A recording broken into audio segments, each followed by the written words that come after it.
아멘. 오늘 제목이 16절 마지막 부분이에요.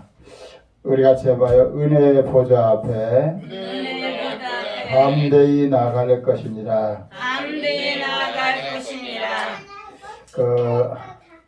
우리는 때때로 하나님에 대해 사정을 몰라주시는 거 아니냐.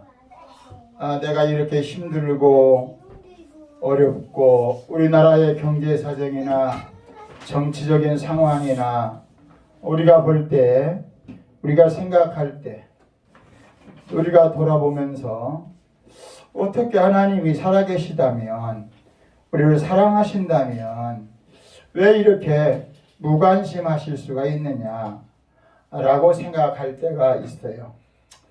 근데 우리가 돌아보면 겨울이 지나고 수많은 나뭇가지에서 지금 꽃이 피기 시작하는데, 그 꽃은 우리의 노력이나 우리의 심씀이나 우리의 열심히 그 꽃을 피운 것이 아니라 하나님께서 겨울이라고 하는 추운 시간들을 지내게 하시고, 그 시간 속에 하나님이 뿌리를 내리게 하셔서 그 뿌리를 통해서 비를 주셔서 만물이, 벚꽃이 사람들의 표현으로 말하면 시들어지게 피어있는 것을 우리가 보면서 우리는 그 꽃을 보고 즐기는 것이지, 그 꽃이 피우게 하기 위해서 우리가 한 일이 아무것도 없어요.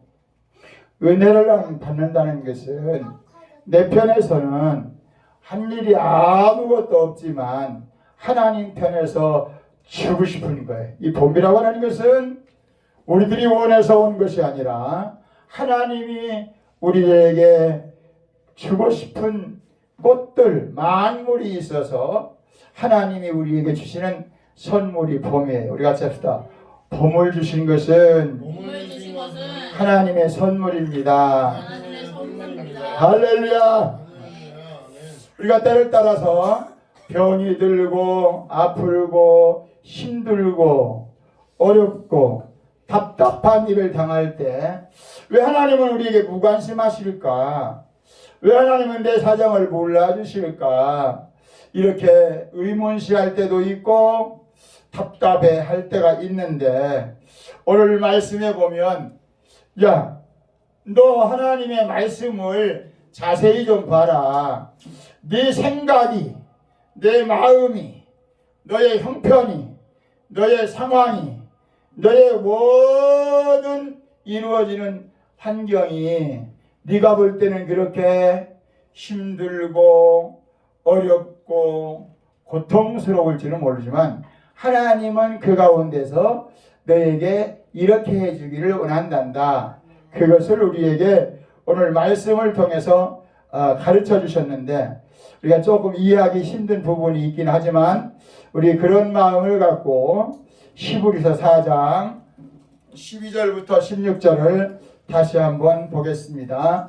하나님의 말씀은 살아있고 활력이 있어 좌우에 나 있는 어떤 검보다도 예리하여 혼과 영과 밑관절과 골수를 찔러 쇠기까지 하며 또 마음의 생각과 뜻을 판단하나니 지으신 것이 하나도 그 앞에 나타나지 않음이 없고 우리의 결산을 받으실 예 눈앞에 만물이 뻘거벗은 것 같이 드러납니다.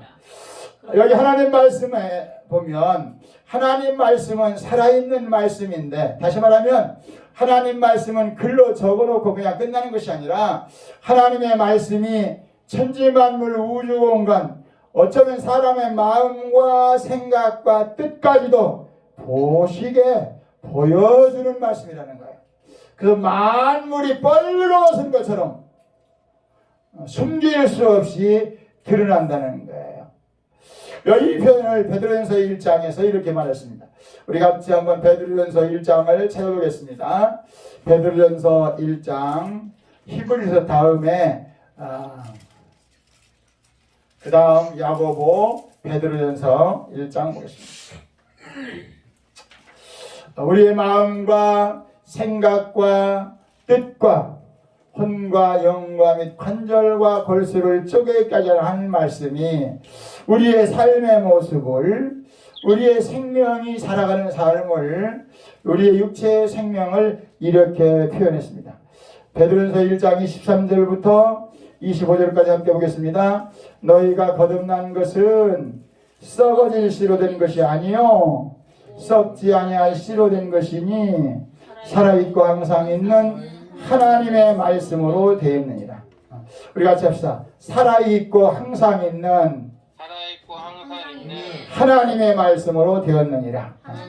아까 히브리서 4장 12절에 있는 말씀도 하나님 말씀은 살아있고 운동력이 있다고 하시더니 베드로전서 1장 23절에는 항상 살아있는 말씀이 우리의 삶의 모습을 이렇게 보여줬어요. 24절 그러므로 모든 육체는 시작 그러므로 모든 육체는 풀과 같고 그 모든 영광은 풀의 꽃과 같으니 풀은 마르고 꽃은 떨어지되 주의 말씀은 세세토록 있도다 하였으니 너에게 전한 복음이 곧 이 말씀입니다. 아멘. 아까는 하나님이 우리의 마음과 생각과 뜻을 혼과 영과 및 관절과 골수를 보여주신다고 하신 하나님이 베드로를 통해서 말씀하시기를 그러므로 모든 육체는 네가 살아가고 있는 숨쉬고 살아가는 내 육체의 생명은 풀과 같은 것이다. 육체는 믿을 조건이 안 된다. 믿을 대상이 아니야. 모든 육체는 여기서 이 모든 육체 속에 빠진 것 없습니다. 건강한 사람, 병든 사람, 어린 아이, 노인 모든 세상에 살아가는 육체를 가지고 있는 생명을 가지고 있는 모든 육체는 그 사람들은 무엇과 같고 풀과 같고 싹이 나고 잎이 나고 꽃이 피면 시들어져 버리고 그 모든 영광은 풀의 꽃과 같으니 아마 이번 주가 지나면 가로수에 피어있는 모든 벚꽃들 너무 아름다운 꽃들은 바람이 한번 불면 싹 떨어져 버리고 거기에 푸른 이제 잎새기가 나올 것입니다. 우리의 육체가 이렇게 항상 젊음이 있고 항상 건강이 있고 항상 우리에게 원하는 상황이 벌어지는 것이 아니라 내가 원하지 않든 내가 원하는 대로 인생이 살아가는 것이 아니라 하나님의 말씀대로 살아간다는 거예요. 우리 같이 합시다. 내 인생은 내가 원하는 대로 사는 것이 아니라 하나님이 원하시는 대로 내 인생은 이끌려간다. 그래서 모든 육체는 너는 네가 지금 살아가는 육체의 생명은 네가 원하는 대로 사는 게 아니야. 하나님의 말씀대로 살아가고 있어. 풀과 같고 영광은 풀의 꽃과 같으니 풀은 마르고 꽃은 떨어지되 어쩌면 너는 아름다운 인생을 행복한 인생을 살아가기 원하지만 아니야. 그건 아니야. 하나님은 너의 육체의 생명은 풀과 같은 인생이고 그 육체의 행복은 풀의 꽃과 같이 얼마 동안이지만 잠시 잠깐 뿐이고 꽃은 떨어지고 풀은 마르는데 오직 주의 말씀은 세세토록 있도다 하였으니 내게 전한 복음이 곧 이 말씀이야. 그래 맞다. 네가 하나님의 말씀을 잊어버리고 산다면 네 생명의 모습을 알 수가 없어. 히브리서 4장에 말씀한 대로 하나님의 말씀은 살아있고 운동력이 있어 좌우에 날섰던 검보다에서 혼과 영과 및 관절과 마음과 생각과 뜻을 판단하시나니 벌거벗은 것이 내 인생의 모습을 내 생명의 모습을 내 마음과 생각의 모습을 그 말씀을 통해서 발견해야 된다는 거야. 하나님 말씀을 통해서 나를 발견하지 못하는 사람은 가장 불행한 사람이야. 히브리서 9장 27절에 보면 한 번 죽는 것은 사람에게 정한 것이요 그 후에 심판이 있으리니 우리는 이 땅에 하고 태어나면서 원치 않든 원하든 우리 앞에 다가오는 죽음을 해결할 길이 없어요. 근데 그 길을 해결할 수 있는 분이 하나님의 아들 예수 그분이 오셔서 우리의 죽어가는 육체의 생명 안에 있는 영원한 생명, 죄 가운데 빠져 심판받고 지옥 갈 수밖에 없는 그 생명을 하나님은 예수 그리스도 안에서 우리에게 영원한 생명을 주시기 위해서 오늘 고난주간 십자가에 못 박혀 죽으시려고 이 땅에 오셨어요. 오늘 그 내용을 오늘 히브리서 오늘 본문에 보면 그렇게 표현했습니다. 15절 14절에서 함께 보겠습니다.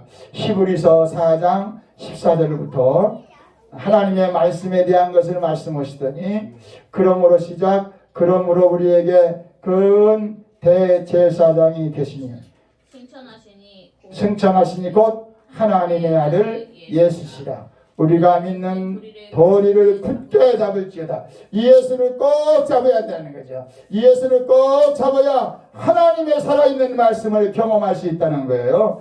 이 예수를 꼭 잡아야 우리가 이 땅에서 수만 가지 어려운 일 가운데서도 승리할 수 있다는 거예요. 왜 그런가? 15절을 함께 보겠습니다. 시작.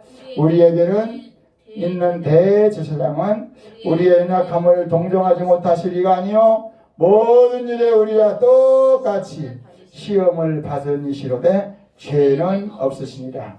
그러므로 우리는 긍휼하심을 받고 때를 따라 돕는 은혜를 얻기 위하여 은혜의 보좌 앞에 담대히 나갈 것이니라. 아멘. 하나님이 우리를 만드실 때 철판으로 아니면 로봇처럼 만들지 않으시고 연약하게 만들었어요. 우리 같이 합시다. 하나님이 우리를 만드셨을 때 연약하게 만드셨다. 왜 연약하게 만드셨을까요? 네가 하나님 되지 말라고.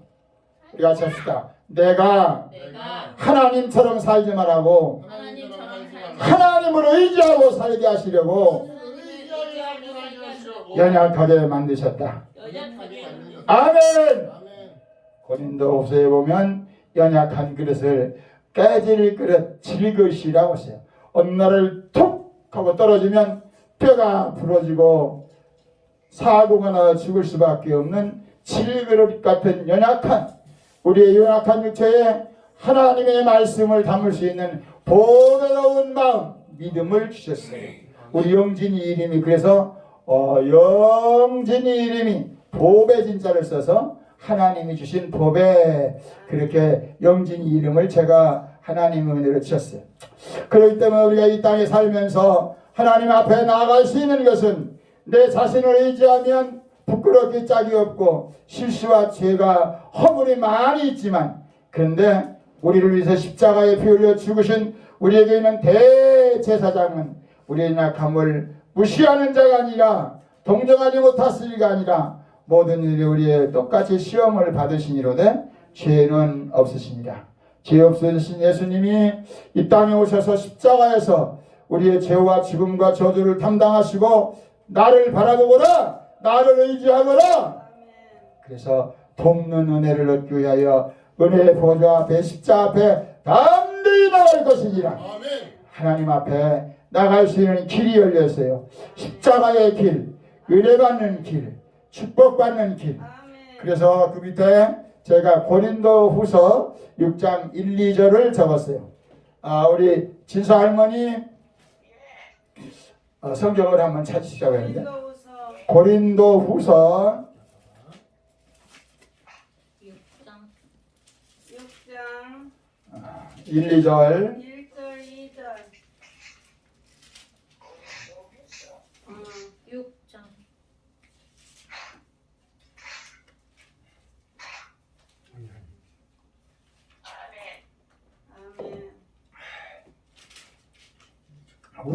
우리가 천천히 봅시다.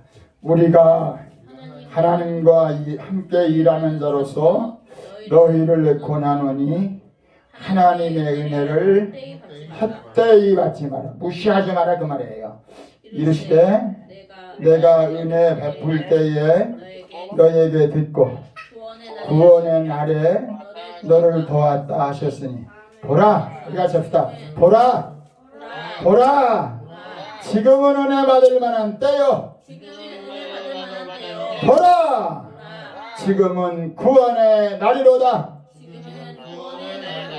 보라 보라 지금이 은혜 받을 때요 지금이 구원 받을 때다. 할렐루야.